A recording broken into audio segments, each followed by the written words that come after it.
While on a mission to stop a shipment of smuggled nuclear weapons heading to Miami, Red Hood sneaks onto an enemy submarine. Without hesitation, he floods the vessel, making sure no one inside survives. As the water rushes in, Jason escapes through a breach in the sinking submarine.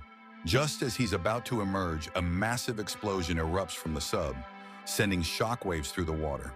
The blast slams into him, knocking him unconscious and leaving him drifting in the ocean. When Jason finally wakes up, he finds himself in an unfamiliar place, connected to advanced medical devices unlike anything he's seen before. His vision is blurry and his body feels heavy. Every time he tries to stay awake, he slips back into deep, dreamless sleep.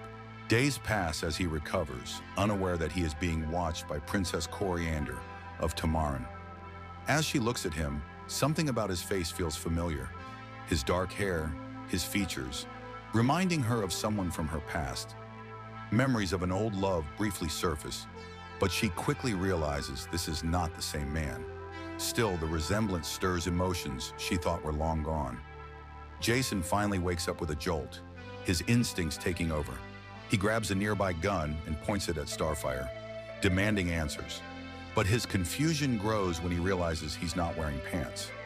Before he can do anything else, his strength gives out and he collapses again.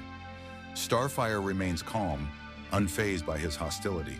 She tells him to rest and proves her power by slightly increasing her body heat, melting the muzzle of his gun as a warning. That night, as Jason drifts off to sleep again, memories of his training with Nightwing resurface. He recalls Dick's constant lessons about patience, something he always struggled with. The thought of being compared to Dick, of Nightwing being seen as Batman's true successor while he wasn't, fuels old resentment. The next day, Jason regains enough strength to explore. He stumbles upon a massive, abandoned spaceship filled with alien technology. Inside, he finds Starfire standing confidently among the wreckage, like she belongs there. His detective instincts kick in as he quickly analyzes everything about her, making rapid observations. But he talks too fast, and Starfire grows irritated. Realizing his mistake, he apologizes. In response, she finally offers him some clothes, leading him to a storage room. However, when Jason sees the available outfits, his stomach tightens. The only clothes left are old uniforms, ones that belong to Dick Grayson. Seeing them stirs a mix of anger and painful nostalgia. He remembers the moment he faced Batman, ready for revenge, only for Nightwing to interfere and take that moment away. Sensing his unease, Starfire explains that she doesn't remember all the details about the man who once wore those uniforms, but she knows he was important to her. He was kind when she first arrived on Earth.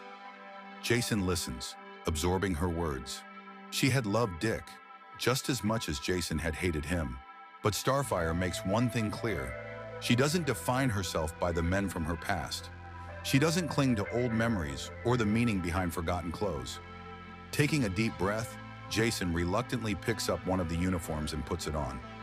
Later, Jason explores the ship's advanced technology, fascinated by the weapons aboard. The sheer firepower is unlike anything he's ever seen. With this, he could change the way he fights crime. But as he thinks about using these weapons, a sense of unease creeps in. He remembers Dick's teachings, the path he was supposed to follow. Had he strayed too far? Wanting to clear his head, Jason steps outside onto the beach and finds Starfire preparing to go into the water.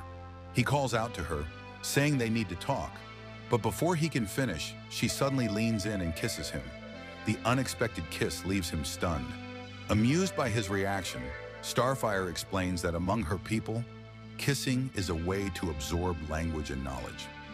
Shaking off his initial confusion, Jason takes the opportunity to share his story with her.